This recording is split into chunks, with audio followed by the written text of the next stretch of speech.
2003년도에 있었던 일인데, 당시 노무현 대통령이 국무회의를 주재하다가 잠시 휴식 끝에 회의를 시작하기 전에 국무위원들에게 느닷없는 질문을 했습니다. 개와 고양이가 만나면 만날 때마다 싸우는데 그 이유를 아나? 이렇게 물은 거예요.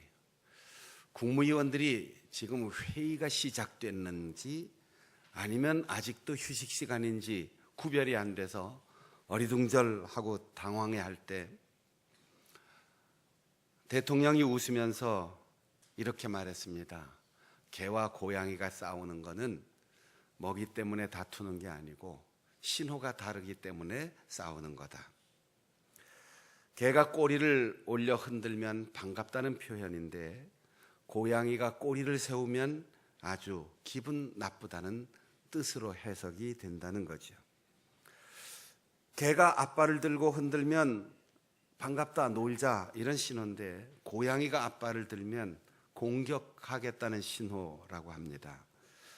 개가 꼬리를 낮추거나 다리 사이로 꼬리를 집어넣으면 아주 기분이 나쁘거나 두려워할 때입니다. 그런데 고양이는 기분이 좋으면 꼬리를 낮추고 천천히 흔들기도 합니다. 공교롭게도 노무현 대통령은 개띠였고 당시 한나라당 대표는 고양이과 동물인 호랑이띠였는데 당시 한나라당과 긴장과 대치 상태에 있었던 정국을 빗대어 말하는 것이 아닌가 하고 언론이 일제히 기사화한 적이 있습니다. 믿거나 말거나 이렇게 떠돌아다니는 우화일 수도 있는데 이 우화는 소통의 중요성을 말할 때마다 단골 메뉴로 등장하는 널리 알려진 얘기입니다.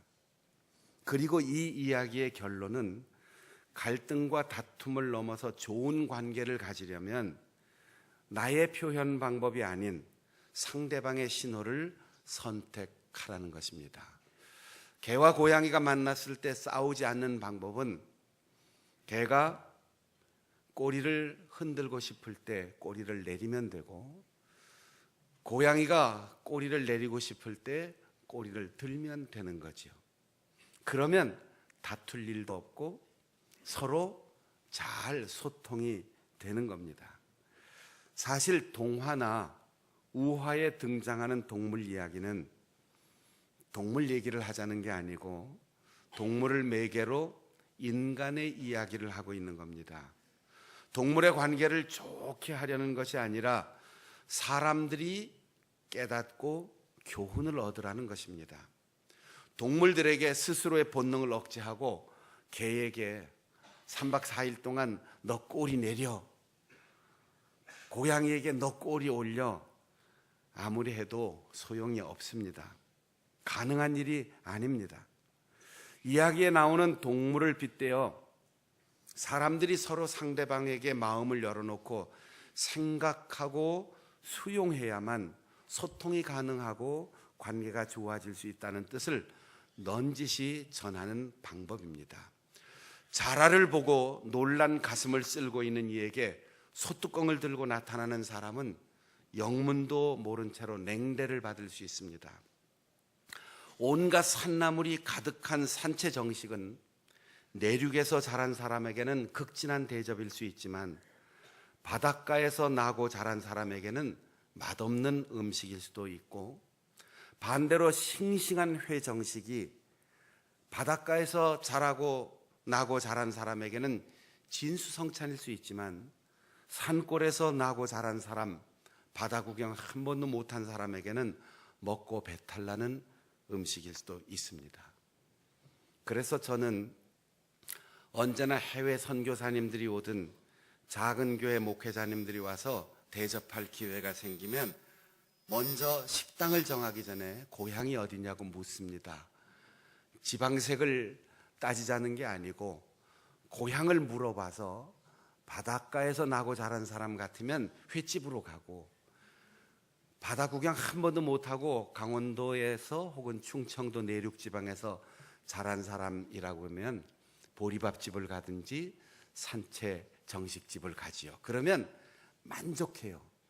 그런데 바닷가에서 난 사람에게 보리밥집을 가자 그러면 먹기는 먹는데 끝까지 맛있다 소리를 잘 안 합니다. 그러니까 내가 맛있는 게 상대방에게 맛있는 게 아닐 수도 있다는 거죠. 우리가 상대방의 입장을 고려하지 않고 내 쪽에서 생각하는 일방적인 시혜는 상대방을 불쾌하게 할 수도 있습니다. 제가 아주 여러 해 전 친구 목사님이 목회하는 곳에 부흥회를 해달라고 해서 포항에 가서 부흥회를 한 적이 있어요.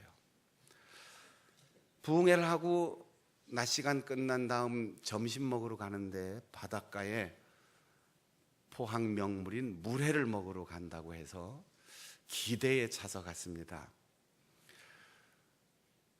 납작한 대접에 온갖 싱싱한 회를 다 썰어 놓고 갖가지 채소도 그리고 양념도 참기름까지 넣어서 아주 맛있게 비벼줬는데 정말 먹음직해서 먹으려고 하는데 잠깐 그러더니 물을 한 삽을 퍼서 부어주는 거예요.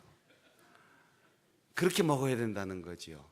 그냥 먹었으면 맛있을 텐데 저는 그 물회를 먹느라고 입속에서 씹히지도 않는 회가 이리저리 돌아다니고 그냥 먹었으면 얼마나 맛있을까. 그런데 그게 그 동네에선 최고 맛있다는 거죠. 여기서 그친 게 아니고 이 포항 명물을 먹어봐야 된다고 하면서 특별한 반찬을 소개하는데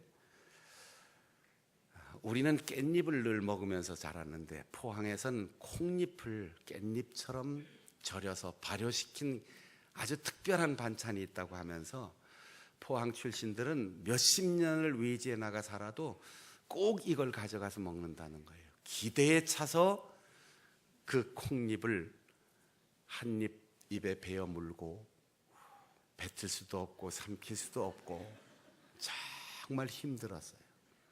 맛이 어떻냐고 제가 표현을 못 하겠는데 포항 분들에게 한번 물어보세요. 그 포항 깻잎은 그분들한테는 엄청나게 맛있고 수십 년을 잊을 수 없는 음식인데 깻잎만 먹고 자란 저에게는 고역이었습니다. 역지사지라는 고사성어가 있는데 사람과 소통하고 관계가 좋아지려면 내가 서 있는 자리를 상대방하고 바꿔서 서보라는 거예요. 상대방의 처지를 생각해 보라는 거죠. 남편이 퇴근하고 돌아오는데 남편을 맞이하는 아내가 여보 힘들어 죽을 뻔했어. 그때 남편이 난 뭐 놀다 왔나? 집에서 뭐가 힘들다고 이러면 소통이 안 됩니다. 관계가 나빠지는 거예요. 그래 당신 집에서 혼자 살림하느라고 얼마나 힘들었어. 외로웠겠구만. 그러면 소통이 되는 거죠. 아이들과의 대화도 마찬가지입니다. 아빠 시험 치느라고 참 고생했어. 야 아빠도 다 그런 과정 거쳐서 공부했다. 힘들지 않은 공부가 어디 있어. 그럼 소통 안 돼요. 네가 시험 때문에 힘들구나. 아이가 한 말을 한 번만 똑같이 되받아주면 부모와 자식 간의 관계가 좋아집니다. 동물들 사이의 이야기와 사람 사이의 일방적인 자기 주장 표현이 불통을 가져온다면 하물며 창조주신 하나님과 피조물인 사람 사이에 소통을 위해서 필요한 것이 무엇일까 하는 문제가 신앙의 중요한 핵심일 수 있습니다. 하나님께서 이사야 선지자에게 목소리를 높여 크게 외치라 하시면서 하나님의 백성이라는 이스라엘 백성들의 죄를 공개적으로 알려 비판하라 말씀하셨습니다. 나팔처럼 소리를 높이라고 했어요. 나팔은 전쟁이 일어났을 때 부는 비상나팔입니다. 요즘으로 말하면 앰뷸런스나 소방차에 불 났을 때의 사이렌과 같은 소리예요. 듣기 좋은 소리가 아닙니다.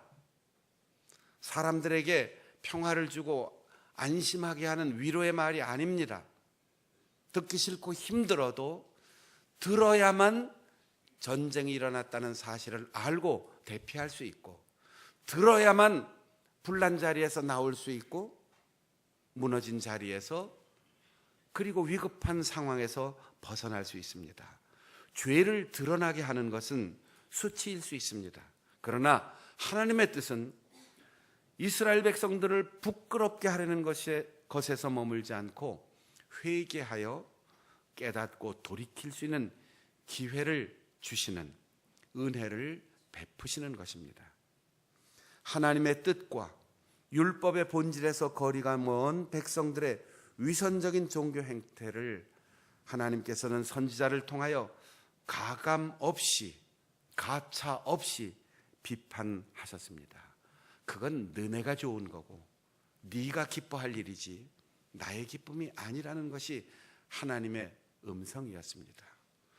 혹 오늘 우리의 예배가, 우리의 헌신과 사역이, 그리고 수십 년 대를 이어서 우리가 살아온 신앙의 여정이 그건 너희들의 기쁨이야, 나는 기뻐하지 않아, 이렇게 하나님께서 말씀하신다면 이건 심각한 신앙적 소통의 문제가 아니겠습니까? 이사야 선지자의 시대에 유다 백성들은 절기를 지키고 성전을 찾아 순례하며 날마다 정해진 기도의 시간을 지키고 금식과 같은 고행을 스스로 실천하는 등 종교적 열심을 다하였습니다. 그들은 그런 종교적인 의식과 의무 준수를 통하여 하나님께 가까이 갈 수 있다고 굳게 믿었습니다. 그리고 하나님 앞에 모든 의무를 다했으니까 우리를 의롭다고 인정해 주십시오, 당당하게 요구했습니다. 더구나 우리가 이같이 섬기고 금식까지 하는데 왜 기도 응답이 이렇게 더딥니까? 라고 항의까지 하였습니다. 하나님께서는 그들에게 너희의 위선을 내가 안다, 그러면서 그들의 죄를 구체적으로 지적하셨습니다. 금식하면서도, 예배하면서도, 거룩한 날이라고 하면서도 세속적인 즐거움을 추구하는 오락에 심취하였고, 자신들은 안식일이라고 쉬면서도 하인들과 가축들을 끊임없이 부렸습니다. 이웃에 대한 배려는 없고 자신들이 율법을 잘 지켰다는 이유로 남을 비판하고 다투고 주먹질까지 하였습니다. 쉽게 오늘 우리의 상황에 대비시켜 말한다면, 주일 잘 지켜 예배했습니다. 예배 끝나자마자 운전해서 저 정선으로 가서 카지노에 가서 도박하고 돈 많이 땄다고 기분 좋아하고, 나는 주일날 교회 가야 돼 그러면서 자기 직장과 기업의 문은 열어놓고 종업원들은 다 쉬지도 못하게 노동을 시키면서 하나님이 기뻐하실 것을 기대하느냐, 이 얘기입니다. 유대인들이 누가 주먹질하고 다투겠습니까? 사실 주먹으로 맞고 발길질 당하는 것은 별것 아닙니다. 말 한마디의 폭력이 주먹질보다 더 큰 상처를 사람들에게 줄 수 있고, 우리의 혀끝으로 나오는 한마디 말이 사람을 죽일 수도 있습니다. 말 한마디로 사람을 살릴 수도 있고 죽일 수도 있는 이 언어의 폭력도 주먹으로, 흉기로 사람에게 위해를 가하는 행위보다 더 심각할 수 있습니다. 제가 저 지방에 있는 도시에 처음 부목사를 할 때 온 시내를 다 걸어서 신방을 하다가 처음으로 교회에서 승합차를 한 대 샀어요. 얼마나 기분이 좋은지 운전면허를 금방 따서 승합차를 몰고 신방을 다니다가 그만 새 차가 나온 지도 얼마 안 되는데 골목길에서 나오다가 차 옆구리가 쫙 긁혔어요. 내 살이 찢어진 것보다 더 아파서. 그 당시 재정부장 장로님이 아주 온 시내에 까다롭기로 유명한 분인데, 그분한테 들키면 큰일 나는데, 그래서 제가 몰래 얼른 수리해다 놔야지. 그리고는 저 외곽에 있는 정비공장에 수리하러 갔습니다. 그 정비공장에 딱 들어가 차를 놓고 내려오는 순간 재정부장 장로님이 거기에 딱 계시는 거예요. 부목사님 여기 왜 왔어? 그래서 뭐 어떻게 숨길 수가 있습니까? 그래서 신방하다가 차 옆구리가 딱 이렇게 긁혔는데 수리해다 놓으려고 왔습니다. 아주 쥐구멍이라도 있으면 들어가고 싶은데 장로님 말씀하시기를, 아이고 나는 새 차 뽑아 나오다가 그냥 부딪혀갖고 차가 공장으로 도로 들어간 적도 있는데 뭐 수리해다 놓고 청구하세요. 교회에서 다 지불하겠습니다. 지금도 30년이 넘었는데도 안 잊혀지는 거 보니까 참 고마웠겠죠. 한마디 말이 사람에게 지울 수 없는 상처를 줄 수도 있고 잊을 수 없는 평안함도 줄 수 있습니다. 주먹질을 하고 오락을 추구하면서도 예배드린다고, 금식한다고, 그리고 하나님 앞에 빨리 응답해달라고 조르는 그들의 모습을 보면서 그런 행위는 너희들이 자랑하고 스스로를 위로하는 기쁨일 수는 있지만 내가 기뻐할 일은 아니다라고 하셨습니다. 그런 행위를 감추고 아무도 보지 못한다고 예배만 잘 드린다고 너희 목소리가 나에게 들려오겠느냐? 이런 위선적 종교 행위가 어찌 내가 기뻐하는 예배이며 금식이 되겠느냐? 그런 예배의 날이 어찌 나와 소통하는 거룩한 날이라 할 수 있겠느냐라고 물으십니다. 오늘날 한국 교회를 향하여 믿지 않는 이들이 손가락질하고 지탄하는 이유는 진리에 대한 부정이나 교회의 존재와 본질에 대한 부정이 아니라 당신들이 알고 믿고 고백하는 대로 살고 있느냐, 위선적인 종교 행위를 멈추라고 하는 질타입니다. 그들은 마치 예수님의 시대에 하나님, 나는 저 세리처럼 살지 않았고 다른 자들처럼 남의 것을 빼앗거나 간음하거나 불의한 일을 한 적이 없음을 감사합니다. 게다가 나는 일주일에 2번씩 금식하고 11조 헌금을 빠뜨린 적이 없습니다라고 기도하는 누가복음의 바리새인과 같았습니다. 하나님은 위선적인 절기 행사, 종교적인 태도를 1절부터 5절까지 나열하면서 나는 이걸 역겨워한다라고 말씀하셨습니다. 우리가 흔히 이 본문을 읽으면서 그 앞에 역겨워한다는 하나님의 질타하는 행위를 은혜라고 읽는데, 하나님이 기뻐하시는 그 음식은 이런 거다라고 6절부터 읽어야지 됩니다.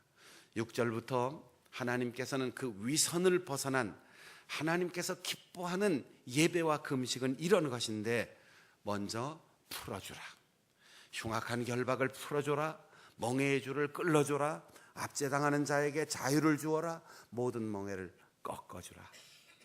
우리는 예배하고 교회에 직분을 받고 사역하고 헌금하고 날짜 잘 지키는 것을 자랑 삼아 하나님 앞에도 자기의 의의를 내세우지만 우리의 뒤에 감춰놓은 멍에와 흉악한 결박이 얼마나 많은지 모릅니다. 유대인들이 누구를 묶어놓고 살겠습니까?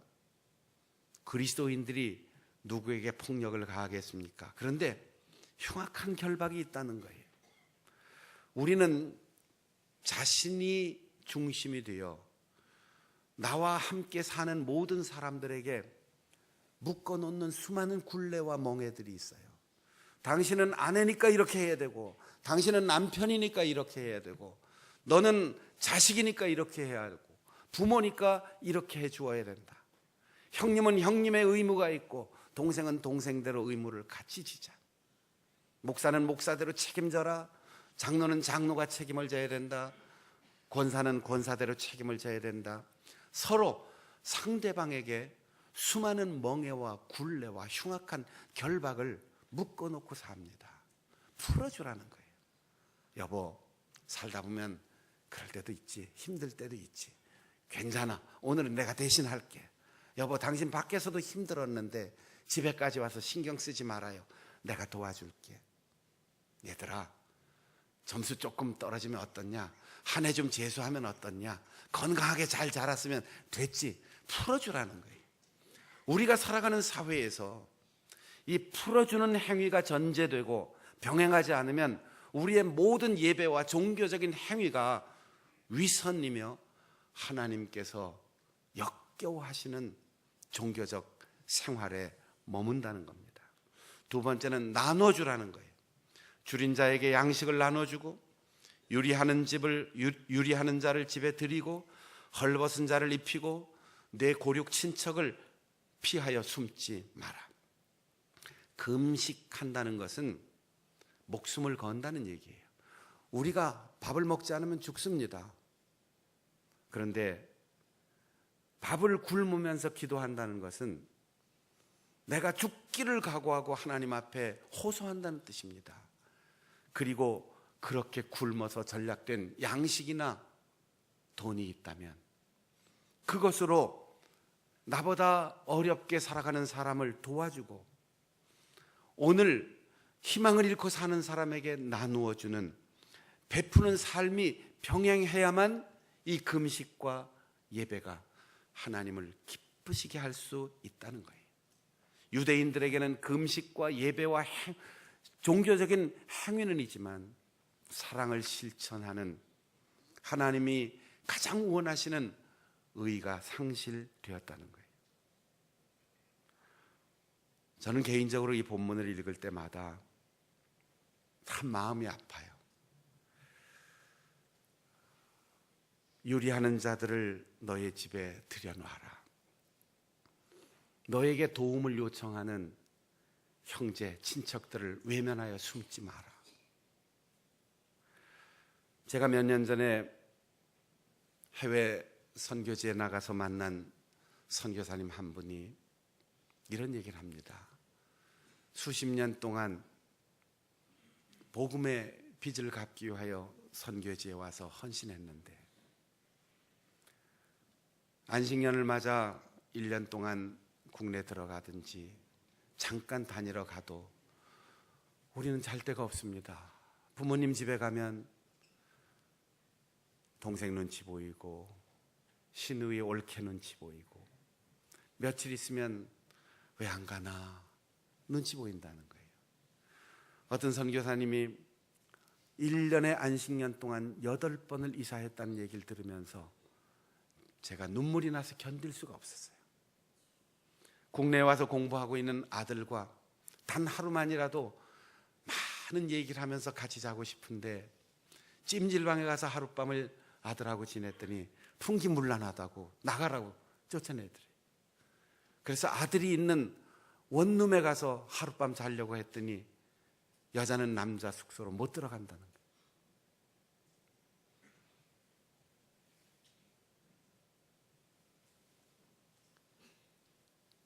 그렇게 준비되고 실력 있고 멋진 사람들이 세속적인 욕망과 성공을 다 포기하고 우리 대신 나가 있는데 그들이 잠깐 들어와서 머물 집이 없다니 우리 한국교회가 지금 똑바르게 가고 있느냐 하는 질문 앞에 내가 늘 부끄러운 거죠. 그래서 요즘 제가 우리 동료 목사님들을 만날 때 예배당 건축한다 그러면 선교사들을 위한 게스트하우스를 꼭 하나 넣어라. 전국의 대도시의 교회들이 예배당 질 때 방 하나 넣는 건 문제가 없는데 그렇게만 하면 한국교회 선교사들이 국내 들어와서 잠잘 데가 없어서 이리저리 헤매는 일은 원천적으로 해결되지 않느냐. 새삼스럽게 집을 구하는 건 어렵겠지만 이것 기억하십시오. 그렇게 제가 권고를 합니다. 작년 연말에는 모스크바에 있는 타교단 선교사님이 급하게 몸에 이상이 생겨서 국내 들어온다고 저한테 연락이 왔어요. 내가 병원 얘기해서 준비해 놓을 테니까 들어오자마자 찾아오라고 했는데 온다는 날 며칠 지난 다음에 연락이 왔습니다. 장로교회 목사님이었는데 그 교단은 선교사님과 결연할 때 아예 계약을 썼어요. 안식년 들어오면 교회가 집을 반드시 제공하고 자동차를 제공하고 생활비를 제공하고 모든 편의를 다 제공한다고. 그래서 저를 의지하고 들어오려고 했는데 자기 후원교회에다 연락했더니 국내 유명 병원에 다 미리 진료 계약을 해놔서 오자마자 3일 만에 수술까지 다 마쳤다는 거예요. 야, 우리도 저렇게 해야 되는데 부러웠어요. 떠도는 사람들을 내 집에 들이지 못하고 도움을 요청하는 사람에게 얼굴을 돌리고 피하고 싶은 심정을 가질 때마다 부끄러운 거예요. 우리는 마태복음 25장에서 예수님이 하신 말씀을 언제나 기억해야 됩니다. 고맙다. 너희가 내가 줄일 때 먹을 것을 주었고 목마를 때 마실 것을 주었고 헐벗었을 때 입혀주었다. 감옥에 갇혔을 때 나를 면회해 주었다. 영생을 상속하라. 주님, 우린 만난 적이 없는데 언제 그런 일을 했습니까? 내 곁에 있는 지극히 작은 자 형제에게 한 것이 곧 내게 한 것이다. 너희의 착한 행실로 빛과 소금으로 살아가는 너희를 통해 하나님께 영광을 돌리게 하라 주께서 말씀하셨습니다. 산상수훈에서 예수님은 너희의 의가 바리새인과 서기관보다 더 나아야 한다라고 했어요. 우린 이 말씀 앞에 주눅 들어요. 바리새인과 서기관처럼 완벽하게 사는 사람들이 없는데 우리가 그보다 더 완벽하게 살라니요. 어렵습니까? 그럴 수 있어요. 바리새인과 서기관은 율법을 지키는 의인데 하나님이 우리에게 요구하시는 것은 지키는 의가 아니라 하나님께 영광을 돌릴 수 있는 의로운 삶을 살라는 거예요. 바리새인과 서기관은 7번 용서하는 너그러운 삶을 살았어요. 그런데 주님은 우리에게 70번씩 7번을 넘어서서 원수까지도 사랑하라 하셨어요. 바리새인과 서기관들은 사과하면 용서해 줄게, 회개하면 용서해 줄 수 있어, 그리고 기다렸지만 예수님께서 우리에게 생각나면 먼저 찾아가서 손 내밀고 화해하고 돌아와 제물을 드려야 받을 것이다 라고 말씀하셨습니다. 하나님께서 원하시고 소통하기를 바라는 참된 예배는 종교적 형식과 삶의 태도가 일치되는 것입니다. 그래서 주께서 수가성 우물가에서 만난 여인에게 하나님께 참으로 예배하기를 원한다면 몸으로 예배하지 말고 영으로 예배하고 내가 하고 싶은 내 기쁨을 추구하는 것이 아니라 진리의 말씀의 본질을 따라서 예배하라라고 하셨습니다. 그리하면 내 빛이 새벽같이 비칠 것이고 내 치유가 급속해질 것이며 공의가 내 앞에서 여호와의 영광이 너의 전후 좌우를 호위하리라 말씀하셨습니다. 왜 응답이 더디다고 생각하십니까? 왜 나는 기뻐하고 의롭다고 자부심을 갖는데 하나님 앞에 인정받지 못하고 살고 있습니까? 왜 우리의 소원이 성취되지 못하고 계속해서 늦춰지는 것 같습니까? 왜 내가 가는 곳에 사람들이 하나님께 영광을 돌리지 않고 비난의 화살을 쏘고 있습니까? 우리가 말하고 알고 고백하는 것 때문이 아니라 그대로 살지 못하기 때문입니다. 시편 112편입니다. 정직한 자들에게는 흑암 중에도 빛이 일어난다. 은혜를 베풀며 구워주는 자는 잘 된다.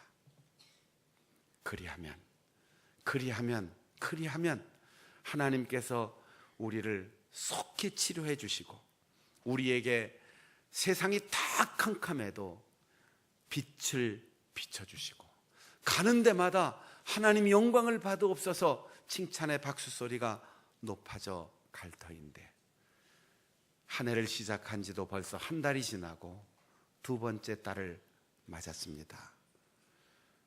우리의 신앙과 종교 행위가 껍질이 아닌 하나님이 기뻐하시는 사랑 실천이 병행되므로 하나님이 기뻐하시고 하나님이 받아주시고 하나님과 모든 기도와 찬양과 예배가 소통하는 은혜의 삶을 누릴 수 있는 우리 성도들이 되시기를 바랍니다. 기도하겠습니다.